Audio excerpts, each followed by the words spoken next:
중국 칭화 유니그룹의 부도 임박 소식이 들려오고 있습니다. 이 내막에는 한국 타도를 외치던 한 일본인이 있습니다. 일본과 대만, 중국 등이 합작해서 한국 타도를 외치지만 그때마다 도리어 자폭하게 되는데 이 모든 일을 이끈 일본인입니다. 지난 16일 중국의 반도체 굴기의 상징 기업인 칭화 유니그룹이 13억 위안의 회사채 만기 연장에 실패했다는 충격적인 소식이 전해졌습니다. 9월 말 기준 칭화 유니그룹의 부채 잔액은 528억 위안, 약 9조 원이기 때문에 앞으로도 스스로 빚을 갚을 수는 없을 것으로 보고 있습니다. 결국 이자도 제대로 내지도 못할 정도로 부도 위기에 몰렸다는 것입니다. 칭화유니는 사실상 국무원이 경영하는 국유 기업으로 중국 반도체 산업을 이끌고 있는 기업입니다.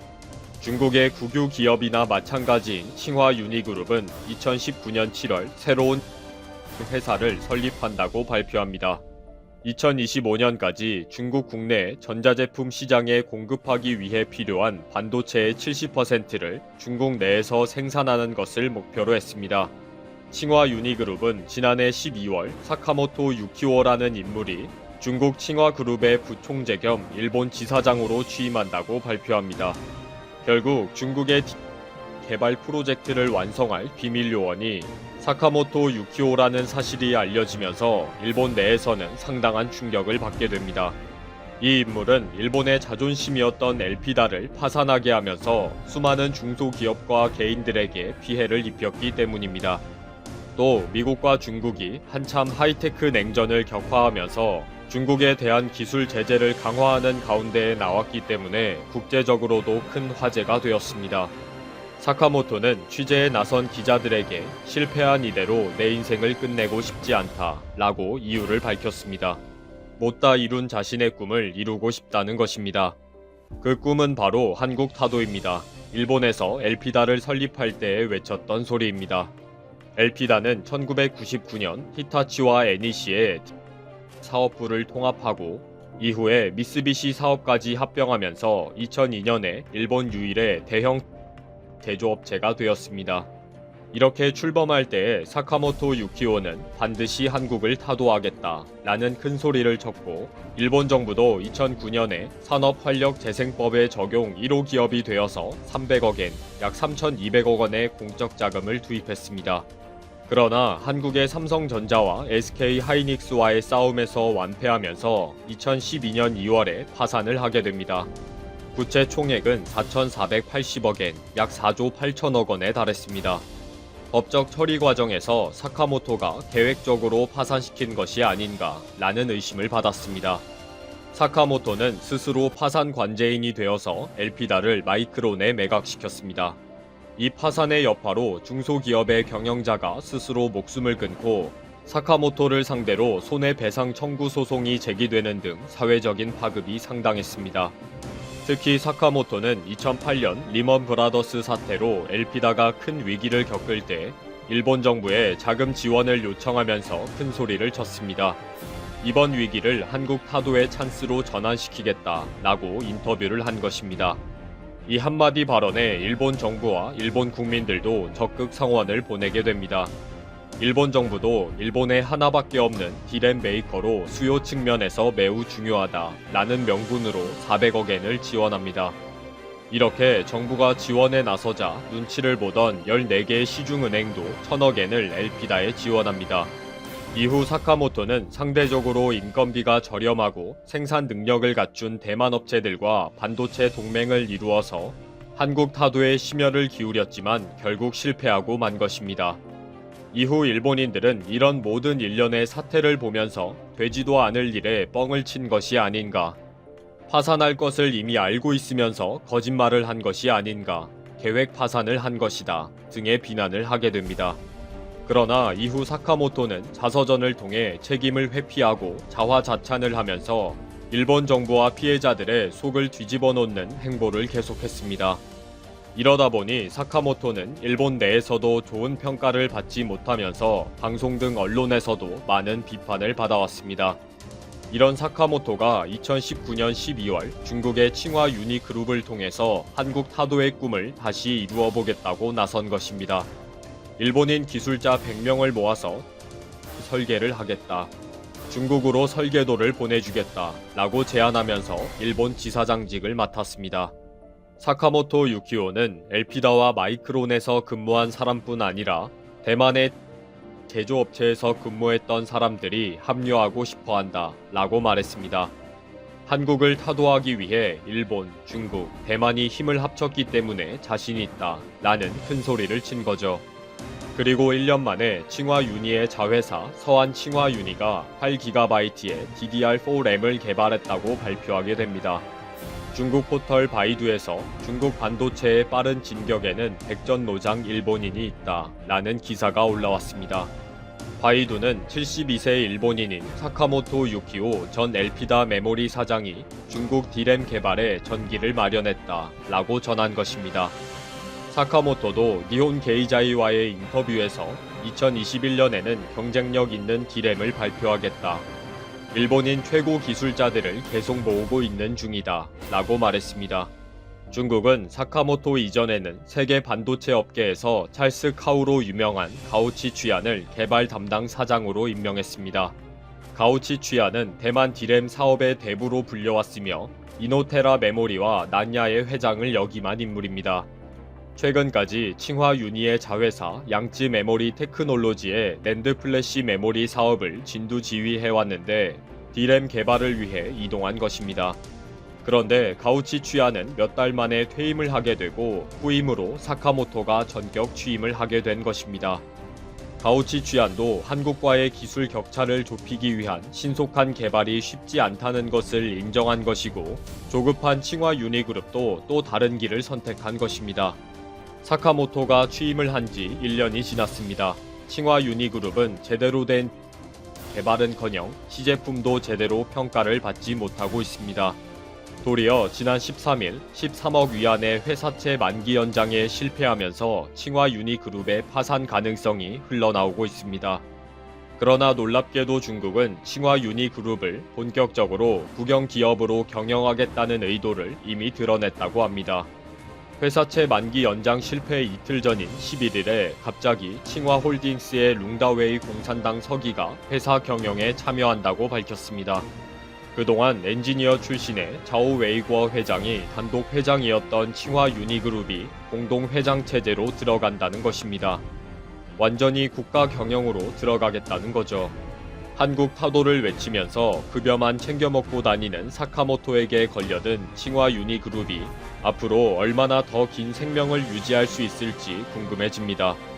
일본, 대만, 중국은 한국 타도만 외치면 자금이 쏟아지는 참 이상한 나라입니다.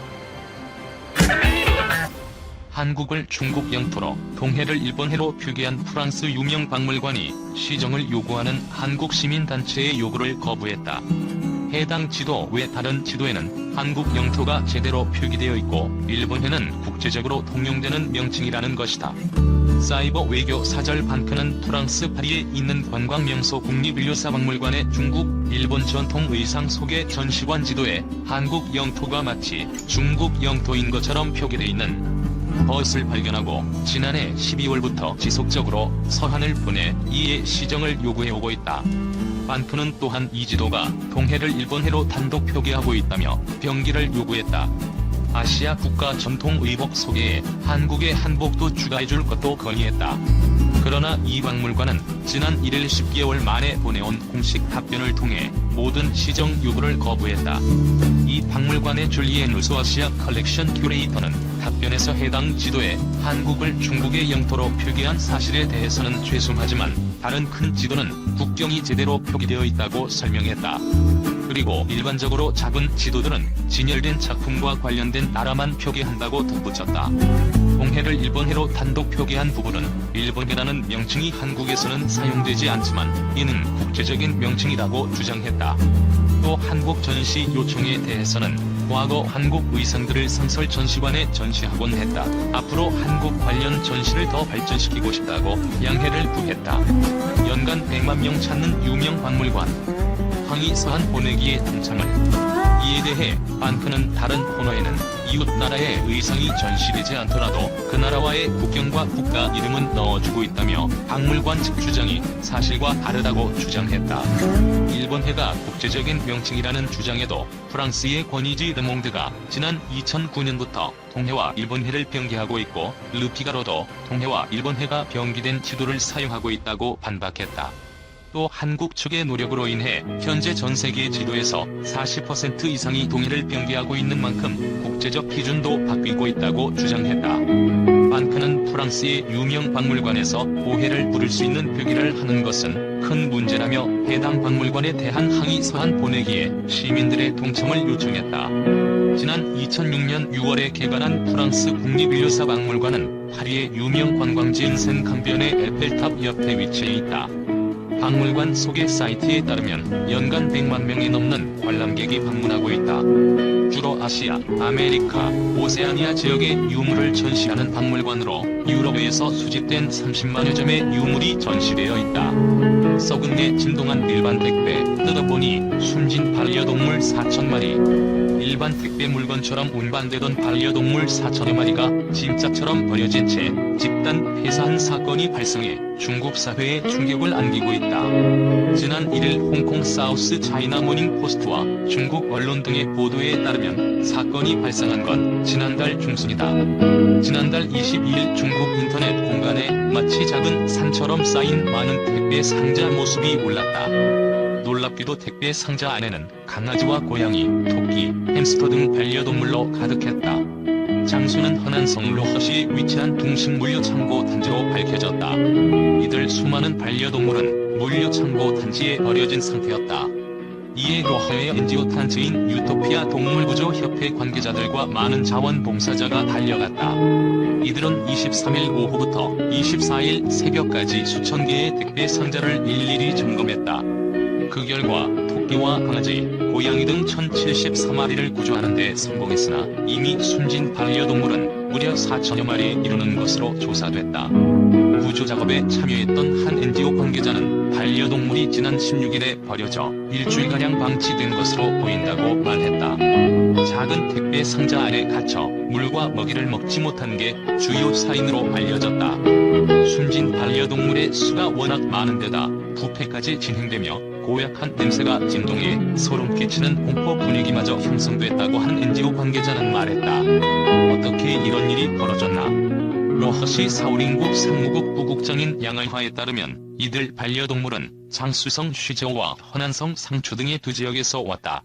반려동물을 실은 트럭이 허난성 성도인 정저와 로허의 중개 지점에 도착했을 때 화물이 살아있는 동물임이 확인돼 어떤 물류 창고에서도 받아주지 않자 운전기사가 한밤중에 반려동물을 담은 상자를 로허의 동식물류 창고 단지에 버리고 도주했다는 것이다. 이후 약 일주일간 방치되며 많은 반려동물이 생명을 잃었다. 문제는 중국 이우증법 실시 세칙 33조에 따라 살아있는 동물을 우편이나 택배 방식으로 보내는 것을 금지하고 있는데도 현실에선 실제 택배가 이루어지고 있다는 점이다. 중국의 구매 사이트인 타오바오나 징둥에 들어가 반려동물 구매를 검색하면 적지 않은 점포에서 살아있는 반려동물을 택배로 보내준다고 선전하고 있다. 원래는 검역 등 위생 검사를 한 뒤 특수 배달을 이용해야 하지만 현실은 그렇지 않은 것이다. 한편 이번 택배 상자의 일부에 윈다 택배 상표가 붙어있어 관련 여부를 조사받고 있다. 윈다는 자신들의 상표가 도용된 것으로 보인다며 살아있는 동물을 택배로 보낸 적이 없다고 부인하고 있는 상태다. 좋은 뉴스 아니네. 트럼프 확진 조롱한 중 태도 바꿨다. 지난 2일 도널드 트럼프 미국 대통령 부부가 신종 코로나 바이러스 감염증에 걸렸다는 소식이 나온 직후 중국 관영 매체 환구시보의 총편집인 후시진이 트위터에 남긴 글이다. 트럼프 대통령이 마스크를 제대로 쓰지 않고 바이러스를 얕보다 결국 감염됐다며 조롱성 논평을 한 것이다. 하지만 그는 이후 트위터에 게시한 글을 삭제했다. 대신 중국 외교부 대변인 화충잉의 트럼프 대통령 부부의 양성 반응 소식에 슬프다. 완쾌를 기원한다는 영문 트윗글을 재게시했다. 웨이보에 남겼던 조롱성 글은 삭제하지 않았지만 대신 화 대변인이 남긴 트윗글을 리트윗했다고 웨이보에 설명했다. 국 편집인은 주요 국제 이슈에 대해 중국 당국을 대변하는 글을 써온 인물이다. 그가 왜 트윗글을 갑자기 삭제했을까? 웨이보서 트럼프 진단 소식, 댓글란 사라져. 당사자에게 확실한 답을 들을 수는 없지만 베이징의 기류가 달라졌기 때문임을 짐작하게 하는 보도가 잇따라 나오고 있다. 3일 미국 CNN 등은 중국 관리들 사이에서 트럼프 대통령의 코로나19 감염으로 중국에 역풍이 불 수 있다는 우려가 나오고 있다고 보도했다. 이번 일이 트럼프 행정부의 대중 강경 노선을 강화하는 빌미가 될 수 있다는 것이다. 때맞춰 웨이보와 인민일보, CCTV